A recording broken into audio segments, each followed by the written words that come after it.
Welcome to USA Global TV and Radio, where our mission is to provide education, entertainment, hope, and inspiration. USA Global TV and Radio connects you with experts and audiences all around the world every single day to help you succeed in business and to live a richer life.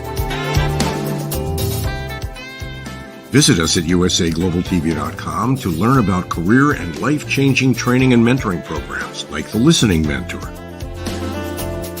Subscribe to our newsletter to stay informed about our special programs and offers. Discover how you can become a guest on one of our shows or a host or producer of a USA Global TV and Radio show of your very own. That's USA Global TV and Radio, where the doctor is always in.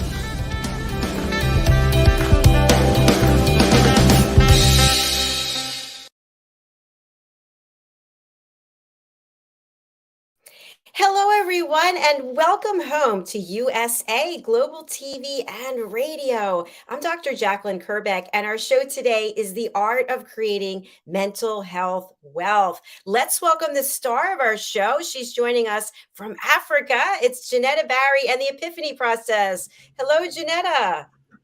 Hello, Dr. Jacalyn. Hello, viewers. Hello, listeners. And to all the people that we're sharing to on my Facebook page and my LinkedIn profile. Wonderful to be back and to have you with us again. So great to have you back, Jenetta. We missed you for sure. Yeah, I've been on adventures. And in fact, this show and the following show, which are back to back, have really inspired this show and the content of the next show from these travels in this last week, as I realized how close to my heart these two stories are. And so today we're looking at my book, Full Circle Rainbow, which I wrote and published a long time ago, in actual fact, in 2009. And it was inspired from the loss of my daughter, Jenny, to suicide when she was 16. And one of the things I noticed when I started, first of all, writing or deciding to write it, was that there was a great quest in me going, science says energy cannot be created or destroyed. It reforms into new versions of itself. And I was going, well, if that happens, my daughter was energy, so where is she? And fortunately, I'd been using a lot of over the years skills and techniques to become more and more intuitively or fine-tuned into my intuition, because we're all intuitive. And I was able to start taking note of some of the subtle signs that were happening and some of the in-your-face signs, and it morphed into a book. So Dr. Jacalyn, viewers, listeners, today is some insight into that book and what happened after Jenny died and how it helped me to see a bigger picture and deal with my grief. Thank you so much, Jenetta, for being here and for always being so brave and transparent in sharing what it is that you've gone through in the quest to help other people. So let's get started. I see you have a deck to share with us. I do. This deck is excerpts from the book. It's not the whole book, but it's excerpts from the book that I just felt might just touch some hearts of those who are dealing with loss right now and how to fine-tune that. Obviously, there are the normal butterflies and rainbows that so many of us experience when we lose a loved one. But this one goes further. And I called the book Full Circle Rainbow only after I came to the end of writing it all, when the story came full circle. And initially, Jen actually was she was such an interesting little girl, or not so little, but Jen was sorry, I'm just trying to find my deck. There we go. Jen was such a perceptive person when she wasn't in that place of feeling full of neurosis.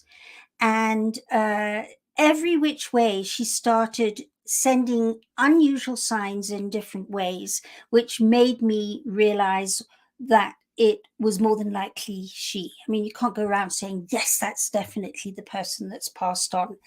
But the first or the second chapter, the first chapter is an excerpt from her diary, which is pretty deep because she was only 14 when she wrote it.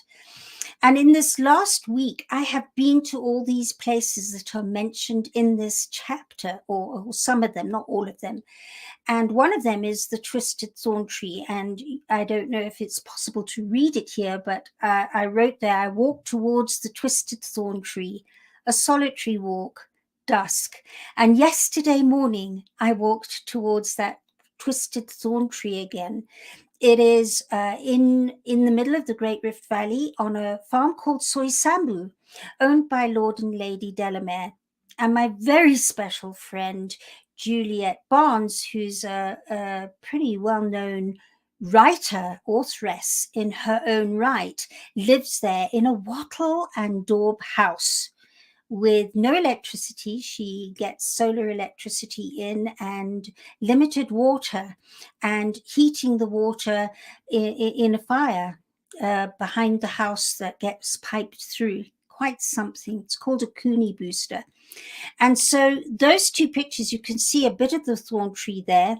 There I was yesterday taking pictures of it. We'll see it a little bit later. And this second chapter really kind of explained what happened and the despair I was in, because it wasn't even a month after Jenny died that I made these journeys to different parts of Kenya, which is where we're from. And in actual fact, this picture is down on the south coast, south of Mombasa Island in Kenya, at a beach called Tiwi Beach. And you can see there's a spit of sand out on the reef there, and that resort is known as Sand Island for that spit. And when we got down there, when I say we, it was my son Neil and I went all around Kenya with Jenny's ashes, not sure where to spread them. And we got down to Sand Island and still not sure where to spread them. We'd left them with Juliet at one stage at Soisambu. As we traveled around, friends came forward and said, come here with us and there with us, and trying to help us through our tremendous, tremendous loss. Neil, my son, was very, very close to Jenny, my daughter, who died at 16. And we got down to the coast and we were staying there, still not sure what to do with these ashes, when suddenly in meditation, I got to contact Jenny's friends, because she didn't die in Kenya. She died down in South Africa. She was down there. We'd taken the kids down there to finish their schooling.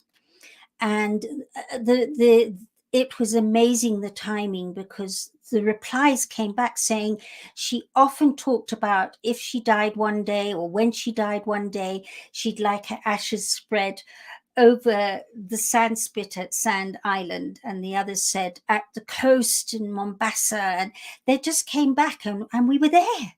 So we were able to, with very heavy hearts, obviously, it was such a tough day. We were able to go out onto the reef. Now, that's my son Neil on the left there. And on the right is Ali, our cook, who, when we'd go down to that holiday house, would cook all our meals. So his heart was just as heavy. And those are Jenny's ashes on a tray down by Neil's feet. And we took them to the reef edge, and the three of us stood around awkwardly wondering what to do, when Ali, who is Muslim, grabbed our hands, and in a triangle we said a Muslim prayer to Jenny. So she'd had this memorial down in South Africa. She'd had a church service, a Christian church service, and then a kind of spiritual memorial where we honored her life and talked about all the funny anecdotes that many came from Jenny. She was very amusing child and teenager. with many amusing stories, and all her friends stood up and shared their amusing stories. And here we sat or stood with her ashes at the reef edge on the south of Mombasa, with Ali saying a Muslim prayer. It just soared my spirits, as it felt like we were connecting with the world on a spiritual level that is often so missing, especially when it's not always easy to think of anything else but one's loss. So that really helped me in that moment. And then this last part of the chapter shows me sitting at the reef edge looking down at her ashes. And it was at that moment, as my son Neil took that picture, that I just thought, I don't know, this is so senseless. She was a child so full of life and perception and wisdom, unbelievable wisdom, and now she was gone. And I remember sitting at that reef edge saying two things. One was, something meaningful has to come out of this senseless loss. I don't know whether it's going to be a book or a film or what it will be, but I just felt such a deep sense of something really, really meaningful, that there was a bigger picture to this loss. And then also I sat there and said what I've said earlier, which is, science says energy cannot be created or destroyed. It just reforms into new versions of itself. And I went, well, my daughter was so full of energy. So where is her energy? And again, at that reef edge, I decided, with the amount of intuitive training and studying and researching and practice that I had made, that I would start looking for that energy in its different forms. And I also got a sense that it wasn't about having experiences that many other people wouldn't be able to have, because they don't necessarily want to have them. It was about taking them gently and finding those often common signs that we get, like butterflies and rainbows, and seeing where that took us to. And bear in mind also that this year is the 18th year since Jenny died. So back then, people were a little bit more wary about matters spiritual, and especially matters of people who'd passed on and where their energy was. So there were many signs in between the next one that I'm going to share. But this one really blew my mind, because I knew that I would have to get to that place of going, this feels like a Jenny energy sign interaction, that it would have to be with me not going, well, I hope it is, and pushing for it and looking for things that wouldn't necessarily mean they are. I've just distorted the information to say, yes, that's her, that I required to be grounded and understand what had happened and why it had happened, and even check it and double check it and be really cautious about saying, yeah, that's one of them, so that before I chronicled it, I knew for certain it felt so very much like it, and it is that feeling, intuitive feeling. So when we got back to our house after all these travels, I found myself one morning waking up. Here's our dog agreeing with me. I found myself waking up one morning in absolute despair. It was like, I just don't know how I'm going to go on with this and with this life. Everything was crashing around me after the loss of Jen, my marriage, my youngest daughter. Things weren't going so well with her, with all the shock she was going through. There was just so much. Everything went down to ground zero. And I woke up in absolute despair one morning and went to meditate cross-legged on my favorite meditation chair in the lounge. And I went, okay, fine, it's time to shift this. And today I'm going to ask for a very meaningful sign from Jen. And I sat there going, well, it's a very sunny day, not a cloud in the sky, but I'm going to ask for a rainbow, but not kind of, oh yes, there's a rainbow in the sky, that's it. Something so different that it'll knock my socks off. And so I went into the meditation and played some music. I put some music on, and I put the music on. It was already loaded up, and it came to the end of the half hour, going all through that meditation, saying, I set the intent to get this unusual rainbow. And as I opened my eyes at the end of the meditation, there in front of me, in the music center on the other side of the room, and the curtains were closed too, so they were only slightly open, and through that there was this whole rainbow prism of light over my music center, over the roof, over the wall unit on the other side. And I sat there going, wow, where did that come from? Of course, I just sat there watching it for some minutes going, well, that's certainly a very unusual rainbow. And I went and had a look, and the shaft of light had hit an upturned CD in the days when we had CDs. As I say, it was 18 years ago. And this CD had just gone whoosh over the wall, over the music center, over everything.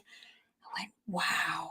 So it was very similar to this picture. Unfortunately, I was in too much shock to take a picture, but I wish I had, that it looked very similar to that, and all over our music center. So I crept back to bed where my youngest daughter, Catherine, she'd come into my bed during the night, and she was 12 years old. And I was lying there, and in our window also the curtains were slightly open. There was a sun catcher similar to the one you're seeing in that picture, but it never worked because it was made of plastic. It was absolutely useless, and I had been thinking about actually just chucking it away. And I was lying there, and Catherine woke up and she said, Mum, look, the ceiling's filled with shards of prisms of rainbow light. And we looked, and this plastic sun catcher, for the very first time in our living history being with us, it was sending these sparks of light all over the ceiling. So I jumped out of bed, went, okay. So I opened the curtains to try and see if I could make it work a bit better, and it went. It instantly vanished the moment I opened the curtains. So again, Catherine and I were trying to open the curtains. We closed them completely and opened a bit more and more. And didn't matter where we put the curtains again after that. It never did it again. And in fact, it never did it until we left that house. And I then decided it didn't deserve the honor of being chucked away. And we gave it away to the cancer shop, to be sold, or for somebody to find it and perhaps have a similar experience. So we left it to the universe to pass on that sun catcher. So that was one of the first meaningful times where unusual rainbows came from Jenny, and she never stopped giving them in the most extraordinary ways. So if having rainbows in extraordinary ways, not the normal ways, is something that resonates with you, I hope this has given you hope in being able to find new ways to interact and connect with your lost loved one. Another one we had was the lucid dream, or I had rather, and that was a very interesting one because I had gone to a bookshop and read one evening, one of those bookshops where you could sit on a sofa and almost put your feet up and drink your cup of coffee. And I was reading many books from mothers who'd lost their daughters, saying how their children or their child had visited them in their dreams. And it had been many months after I'd lost Jenny, and I realized that I had blocked that off. I hadn't had one dream of Jenny after she left. So again, I sat there reading those books, or even laid there. I was lying on the sofa in the bookshop. going, I'm going to set the intent to get a lucid dream, or a dream, not even lucid. And that very evening, I had my first dream of Jenny, and it was like she was right there. I was on the phone to my mother. I heard her coming through the back kitchen door with a friend, and then reaching my door, and that feeling of, oh my gosh, you're back. And at the same time, just filled with grief and filled with so many mixed emotions, going, are you back? Why did you go? Why did you do it? Asking her 1,000 questions. And she ducked, knowing that it was too much, and went into her bedroom, ducked out of my way. And I followed her and said, Jenny, what is this about? And I woke up. But it showed me how that, or it proved to me how that connection was there the moment I allowed it to be. And yeah, those dreams since then have been so meaningful for me. And then another one that I went through when it was actually such an interesting one. I woke up in the early hours of the morning with a picture in my mind of Jenny, much the same age as that picture you're looking at now, but she was wearing, that's a blue velvet dress she wore when she was about 7, but she had another one that was a tartan dress. And it had a significant story attached to it from when she was older, which is also in the book Full Circle Rainbow. But I came to with this vision of her, and Buddhist chanting music filling the background, and I thought it was my music center again playing. And as I came to with this vision of her, the music faded, and I realized the music was part of the vision I'd seen of her as I was coming to. And because I had done so much research and studying on intuition over the years preceding Jenny's passing, I knew then that those were significant happenings. That vision only came to me as I was waking up. The music only started as I was waking up. So I knew that it was time to observe and listen and feel differently to how I normally would. And when I laid there, I began to realize the significance of that date that I'd had that dream, and that it was 9 months after Jenny had died, and she was 7 in that picture. And the most extraordinary thing was that I was able to immediately get the significance. Now, I hadn't studied numerology up to then. I just knew the basics of it, that you brought all the numbers except for 11 and 22 down to 1 digit. So by way of example, Jen died at the age of 16. So 1 plus 6 equals 7. So I'm going 16 is 7. She was 7 in the vision I had of her. And then it was 9 months after she died. What was that? In fact, it was 7 days short of 9 months when I started doing all those sums and math. It was going 7 days short of 9 days. She was 7, she was 16. And I'm going, but I don't know enough about numerology. So I laid there and went, I do remember somebody telling me numerology was very attached to birth dates and death dates. So I laid there and went, well, she was born on 25th of September 1989. So I went, well, 2 and 5 is 7. September is 9. Going, there's 7 and 9. That's amazing. And then I took 1989, 1989, and it added up to 9. If you bring 1989 to a single figure, it's 9.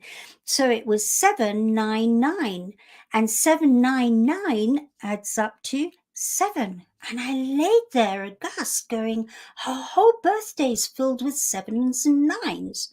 Then I went, what about her death date? She died on the 10th of October, 2005. I'm going, 2005 adds up to 7. And then 10 is 1 and 10 is 1. So 711 is 9. So at that point, I hopped out of bed and I got all the family's birth dates and started adding them up, going, there's got to be similar synchronicities in somebody in our family where their birth dates add up to significant numbers. And none of us had anything that remotely connected with significant numbers, only Jenny's. And that blew me away some more. I was going, wow, I really can't believe this. And it was after that the numbers 7 and 9 started coming to me. And of course, the other thing I've left out is 7 plus 9 equals 16, which equals 7 again. So the number 16, also very significant, that because she was 16 when she died. So after that, I can't tell you how many times I got 7s and 9s over the weeks and the months that made me go, time to stop and find out what that's about. So I'd just sit and observe, and suddenly there'd be a phone call or something significant happening that made me slow down, that I would have missed if I hadn't noticed the 7s and 9s. Really profound happenings. And they still happen to this day with the numbers 7 and 9. And I'm going to share that a little bit later with an incredible lady, a Paralympian called Karen Dark, and how she and I met through the numbers 7 and 9. Then, of course, I went to see another intuit who not long after Jen died told me she's going to start sending you yellow butterflies. And only on the first anniversary, when I was in Spain, in Malaga, up in the castle on the hill at Malaga, at the exact time a year later that Jen died, I was standing with Jen's godmother, my very, very special best friend, Pam, when this yellow butterfly came. At the time, we looked at our watches, and it came and it fluttered all in front of us for some time and then went off. And to this day, those yellow butterflies, often when I'm consulting with teenagers who have a very similar energy to Jenny and I'm assisting them, I've had a number of times where a butterfly's flown into the room. When my mother was dying, a yellow butterfly flew into my lounge. And sometimes when I've come out with one of my clients, that yellow butterfly has gone whoosh, whoosh, whoosh. So there have been many significant times where specifically yellow butterflies have been beyond meaningful and still are. And then on the 10th of October, many years later, in fact, I'm just trying to think about it now. Catherine was 12, about nine years, there I am. 9 years later, Catherine was having her 21st birthday, and she could only have it, she was born in November, but she could only have it in October. And the only time the venue could book us in was on Jen's death date, the 10th of October. So we had Catherine's 21st on the 10th of October. And we went off to, she and Catherine and myself, we had Catherine's 21st on the 10th of October. And Catherine and her brother Neil and I went off to a tattoo parlor, and I decided to have a yellow butterfly tattooed onto my ankle. And we got there, and the tattoo artist said, they're useless. If you put a tattoo like that on your ankle, it'll disappear in next to no time. Yellow is a lousy, lousy color. So we came up with the monarch butterfly. And I remember lying there as he was doing that exact pattern on my ankle. I still have it to this day, going, I wonder why it couldn't be a yellow butterfly. I mean, I know physically why, but what's this transition about? Because I always know when things change form, there's a reason, but I couldn't think of it then, and I let it go. And so it ended up there. And what happened was, it only came to light many years later when, in knowing that another incredible happening and synchronicity had occurred with Jenny's death, we realized that Jen had died on the 10th of October, which is World Mental Health Day. And 4 years ago, we created something very special and meaningful on that day called World Jenny's Day. And if we hadn't had a monarch butterfly, we could not have transformed that day to this beautiful, beautiful logo. So we took Jenny's unusual rainbows and the monarch butterfly and created this beautiful rainbow butterfly. That's Jenny, by the way, at the age of 12. She'd been on a modeling, she'd been modeling that day, a modeling competition. And so we got the most beautiful graphic artist, beautifully talented graphic artist to do mother and child and turn that beautiful rainbow butterfly almost into a balloon, with the child holding the string and the heart and all the healing that comes with it. So there I could have been destroyed and going, oh, I really needed a yellow butterfly and it ought to have been, and this is not the right way it should be. But instead, I allowed the subtlety of what might happen in time to morph itself. And a butterfly is a very good example of morphing. And there was another example that if I had fought it, this would not be the beautiful, beautiful logo we have for World Jenny's Day, held every 10th of October. So that's the backstory. Many people ask me, where, what, how, why? And why isn't it a yellow butterfly? That's the story. So another chapter I wanted to share with you is my son Stuart, who is the biggest skeptic. He doesn't believe he doesn't believe in God, and thought all these things I was talking about, he poo-pooed them until, I mean, he listened from a distance and went, yeah, whatever, you know, let's humor mum. She's been through a great amount of loss. Until one day I was house sitting their cat for them, and he and his then fiance went off to go on the Vaal River on a boat in South Africa. And he was busy fishing on this boat when suddenly a boat that belonged to the waterworks connected to that river went by the other way. And he phoned me and said, guess what's just gone by? They've called the boat Spirit of Jenny. And guess what number the boat is? And we went, wow, okay. And then a little while later, he phoned me back and said, you know that the owners of this boat have a whole load of houseboats, and their company is called Old Willow Number 7 Houseboat Charters. And so that blew me away, because it took the greatest skeptic who just thought we were being ridiculous to get one of the most significant signs. And it didn't end there, because several months later, he and I were driving through from Johannesburg to a place called Hilton in KwaZulu-Natal, where my parents had retired from Kenya. And we'd been taking my half-brother Roger down there to meet up with my dad, who was getting very old and frail, for the last time. So we drove my brother Roger down there. And on the way back, we had a significant number of events, like a rainbow that came straight down in the field, the farmer's field, as we were driving. It felt like I could touch it.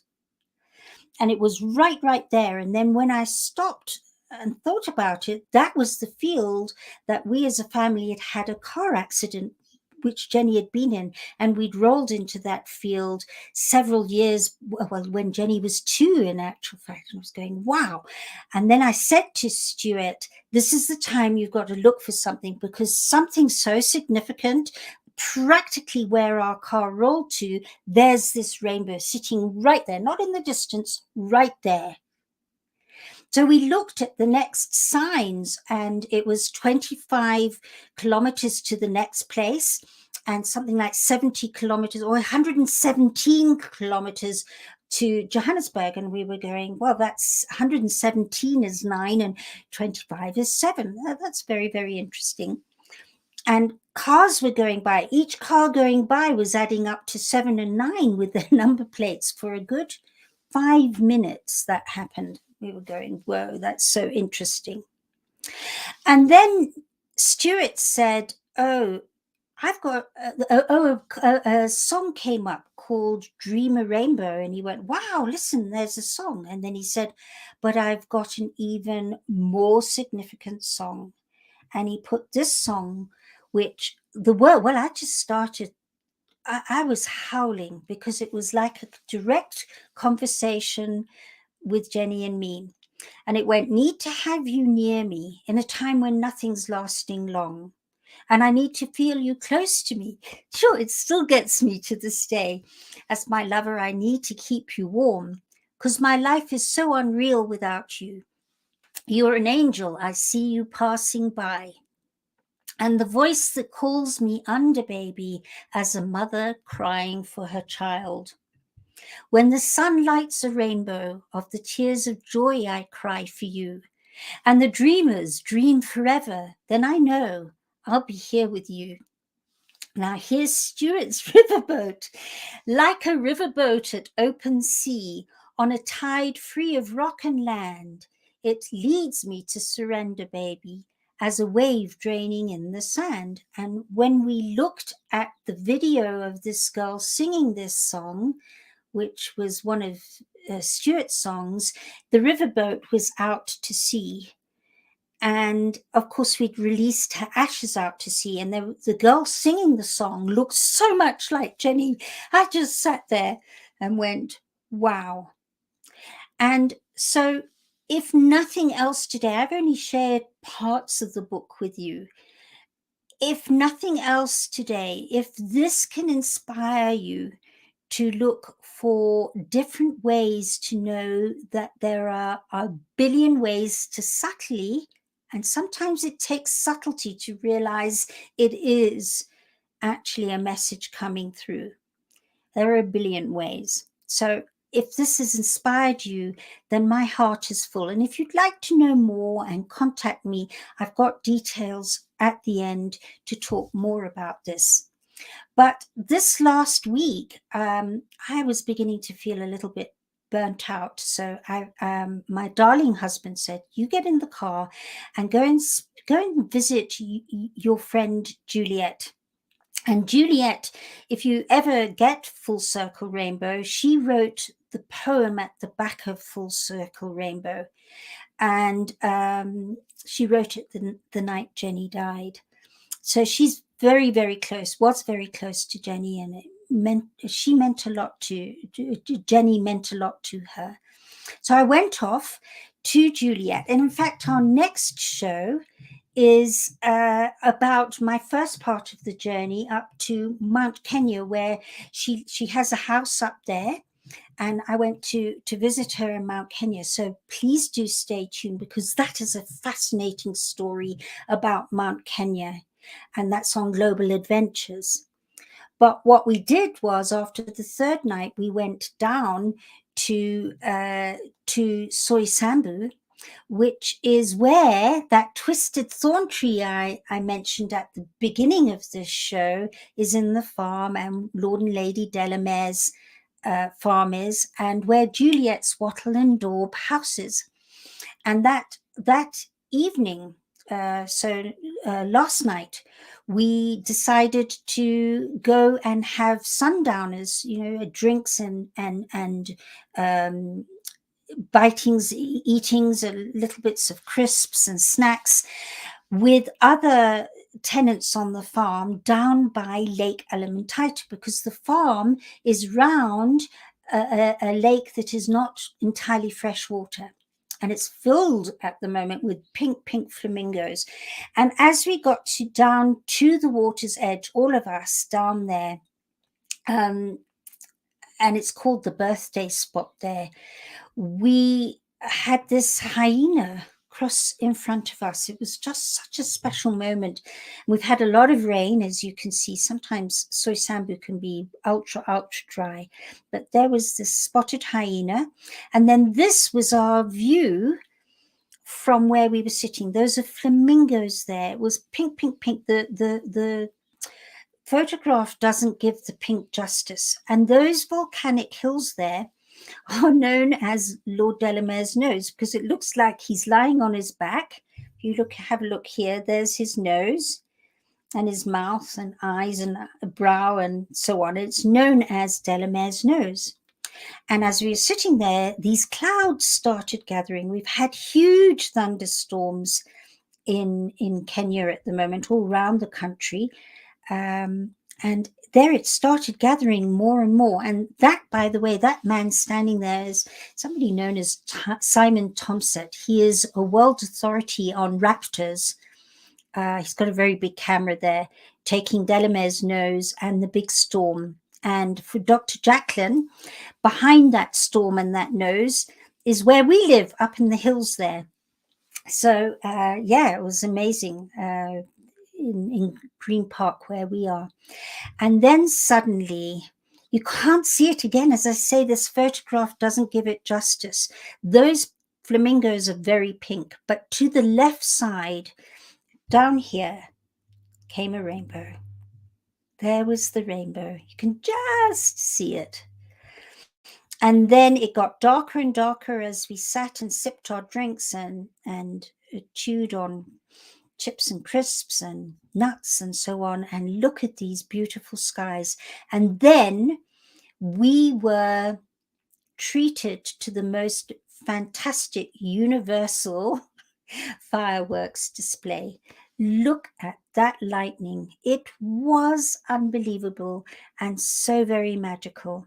So what a way to get back to Soy Sambu and my first night back on Soy Sambu, where so much of Full Circle Rainbow is set. And so this, some of you might remember that on the World Jenny's Day website, please do go and visit it. There's a video giving an inkling of what World Jenny's Day is about. There's the monarch butterfly flying in the video. And this is me on Soy Sambu on my 60th birthday, walking once again to the twisted thorn tree that's mentioned in that second chapter of the book. And I've got one of Juliet's dogs with me going back. So that was 5 years ago. So yesterday morning, I was able to go back to my twisted thorn tree, which is so significant. It was just so special to be back. And this is what birthed today's show. I went, this is so special and could make a big difference to so many. And as I left Soy Sambu, I left Juliet to go to the main gate and onto another friend to visit. Look at, as one cycle ends, a new cycle begins. And right next to me, as I was driving along, were about 50 giraffes, but this brand new baby giraffe standing there. These are Rothschild giraffes, by the way. They were very badly endangered, and they've been saved. There are now quite a few of them. And there were 30 there. They were crossing the road in front of me. This I took through my car window on the dirt road, which pothole full of water road. And to the left of that baby giraffe, in fact, they're looking at the other giraffes crossing the road there. Just so precious, like a special goodbye until I'm next on Soy Sambu again. So to get to a little bit of backtracking and promising you I would share with you some things, here is British gold Paralympian Karen Dark. And Karen was paralyzed from really underneath her arms down in her early 20s in a climbing accident. And then she took to cycling, and then she took to competitive cycling, and then eventually she won silver and gold for Britain, and obviously was given an MBA for what she achieved. She is one very special lady. And we were drawn together because of the number 79. See, she's got there, Quest 79, find your inner gold. And the reason was that after, she's actually a gold geologist, and the basic number for gold is 79. And she noticed that everywhere she went, she started getting 79. Everywhere. Very similar to me. And we met 2 years ago, actually on the audio app Clubhouse. And she was talking about Quest 79 and getting everybody to find their gold by doing something unusual and being part of Quest 79.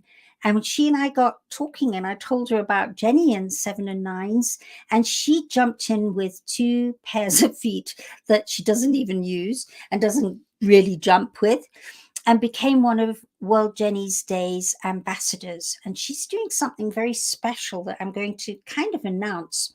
But the first part has been announced. This year we have a fundraiser in August, and if you'd like to know more about it, you too can cycle in the game park, in Savo Game Park, with Karen Dark from the Kenyan side of Mount Kilimanjaro, right through Savo west and east, through to the coast of Kenya. And Karen and her team of friends are going to join us for that ride. And it's growing nicely. But what a lot of people don't know is that she and these friends, after we reach the coast, are carrying on. They're getting back in their vehicles, and then they're getting through to Tanzania, to the other side of Kilimanjaro. And they are going to do an epic cycle up Kilimanjaro to the summit. All of them are physically challenged in some way or another. I think one is almost blind. Karen's got a special trike that she used to cross the Antarctic in December. There was a film crew there. We're going to have a film crew both at the first ride on the Kenyan side, and then this film crew is capturing her epic climb with this trike that's been adapted to the terrain, to the rough terrain, and she is determined to summit. And we're actually going to be, Kilimanjaro is 19,340 feet. And we're going to be launching this officially very, very soon. And the film crew are going to do something very meaningfully different with that documentary of her summiting Mount Kilimanjaro. So just to end off, here's Full Circle Rainbow, the book. And one of the things you might or might not be able to see is that I took this in Spain when I was visiting Jenny's godmother, my very bestest friend, Pam. And this is Cordoba. And I stepped out to take a picture of this girl cycling up. And when I got the photo back home and I opened up the photo, I saw that there were all these shafts of rainbow light there. So I went, oh, there we go. There's the shafts of rainbow light. But it wasn't until several months later, another finely tuned, intuitive friend said, you haven't seen in those streaks of rainbows that Jenny's there. And if you have a look, that's her head, her arm here, another arm here, and her body here. Head, arm, body. When you get the actual book, you can actually see it is a figure. It's quite mind-blowing, really. And in the book, I explain how Jenny's rainbow came full circle before I finished writing the book. And then have a look at this morph. We managed to get our special rainbow butterfly to be able to flap and fly. How's that? And then just to finish off, if you'd like to get hold of a copy of Full Circle Rainbow, it is available in Kindle. But I would love to be able to sign it for you. And if you'd like that, let me know. But yeah, there's the QR code. And for our listeners, you can go to tinyurl.com/4K for kilo, 3, J for Japan, P for Peter, 8, W for window. I don't know my bits and pieces, and D for dog. Hope that helps you. So it's tinyurl.com/4K3JP8WD. And if there is this is captured, you can always go and listen again to get that for any of our listeners. And if you'd like to know more about World Jenny's Day and what we're up to this year, this is the QR code. And if you can't see the QR code for our listeners, it's www.worldjennysday.com. And please do feel free to reach out to me and ask any questions. Email me. You can get me at Jenetta Barry at theepiphanyprocess.com. And I've just received Dr. Jacalyn's note to say the slides haven't been moving, but I've been moving them. That's unbelievable. What a pity. Well, I hope that the description has been as meaningful. Dr. Jacalyn, are you there? Yes, I am here, and the slides weren't moving, and then they started to move, so we did see them. So okay. It was probably my internet. At the moment, with all this rain we're having an interesting time. So I'm so glad they finally behaved. Where did they stop, as a matter of interest? Talking about being intuitive, where did they stop? Right before the rainbow picture, where there was a rainbow and crystals hanging down. Wow. So again, when these things happen, it's kind of, and I try not to ever distort and go, oh, it was because of that. My assessment of it is human. So I allow whatever happens. For those of you who want to get more and more in touch with your intuition, I allow that to happen and go, okay, so why did it stop there? If it's significant, it'll show itself. So Dr. Jacalyn, I think we're there. We reached our time. It was an absolutely fascinating story. Many things that I didn't know before. So I'm really glad that I feel like I know you even better now. And I got so emotional reading out the words to that song. It always gets me. It's like, wow. I mean, you can't get closer to a message than that one, can you? No, you cannot. It was very, very powerful. And I know you put a lot of time and effort into putting that deck together. So thank you for doing that. It was well worth it.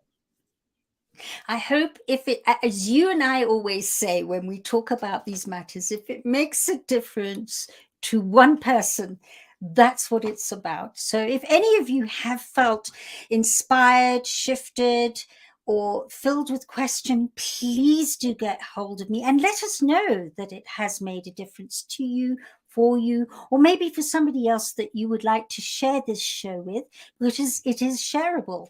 It's shareable on the USA Global TV network on YouTube. It's available on my Facebook page, and it's available on my LinkedIn profile. Share it, because it could make a difference to so many. And if you'd like to get hold of me again, you can get hold of me at worldjennysday.com or theepiphanyprocess.com, which is the process that I had to walk the walk and talk the talk to get through after losing Jenny, because I nearly ended my life 3 times after she died. It was just so dire. And with that process, I got through, and I'm living a life filled with inspiration because of my loss. Doesn't mean there aren't difficult times. There are, especially anniversaries. They're quite tough. But mostly I'm sitting there and working and living a life inspired because of my greatest loss and challenge. And if you'd like to know, and I've also helped many people with that process around the world, from day-to-day challenges right through to terrorist attacks. So if you'd like to visit theepiphanyprocess.com, you'll find more about it there, or contact me direct, please do, at Jenetta, JENETTA, at The Epiphany, THEEPIPHANY process, PROCESS.com. I'd love to hear from you and get your feelings on this. And thank you, Dr. Jacalyn. Thank you. And we have a large number of people watching live on our YouTube channel, USA Global TV and Radio. So thank you to all of you out there. We appreciate it.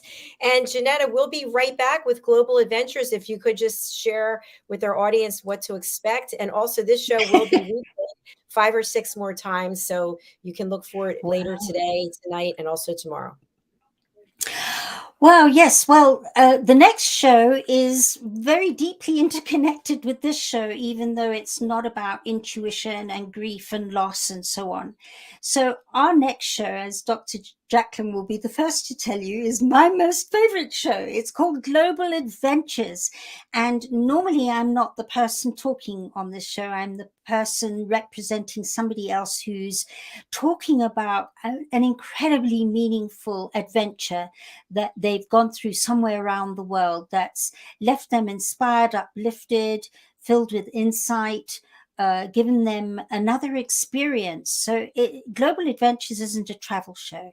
It's not about, you take a plane to Timbuktu and then you do this and you stay in that hotel and, these are all the touristy things you can do, as much as those touristy things can be meaningful. So it doesn't mean you don't do them, but it's about being able to share and experience an adventure, a global adventure with our audience, our watching and listening audience. And the next one is about my travels in this last week up past the equator, because we're in the south of the equator here where I'm living in Kenya. And so I had to cross over the equator to get to the foothills of Mount Kenya, which is Africa's second highest mountain with snow. So don't miss it, because it involves the mafia. Can you believe it? Come back. You've got to come back to our next show. See you just now. Lots of love. Mwah. Thank you so much, Jenetta. Thank you, everyone. We will literally be right back in just a few moments. Thanks for staying with us. And thanks for telling other people about USA Global TV and Radio. Bye for now.